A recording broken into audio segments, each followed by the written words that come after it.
La question des déchets plastiques de nos jours apparaît comme un véritable serpent de mer. Et si le sujet n'emballe pas les foules, c'est bien parce que l'application des textes semble faire problème. Des textes pourtant rentrés en vigueur au Cameroun depuis le 24 avril 2014, interdisant l'utilisation des emballages plastiques non biodégradables de moins de 60 microns. Ça veut dire que quand les plastiques viennent, ça veut dire que ce gouvernement n'a pas aussi quand même fait son travail pour que les plastiques entrent. Vous aussi, vous posez-vous des questions que les plastiques là font donc comment pour entrer alors?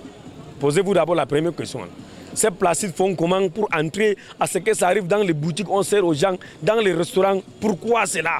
Les populations, quant à elles, ne trouvent aucun inconvénient à utiliser les 10 emballages. Elles n'hésitent par ailleurs pas à l'assumer. Je mange mon couscous dans les plastiques. Et depuis les années que je mange avec les plastiques, rien ne m'est arrivé. C'est Dieu qui me garde. À toutes fins utiles, en 2023, les autorités camerounaises annoncent l'ouverture imminente d'une unité de traitement des emballages et bouteilles en plastique. En attendant, l'environnement est mis à rude épreuve. Quand on sait qu'un sac en plastique a besoin de 400 ans pour se dégrader dans la nature, il y a lieu de s'en inquiéter.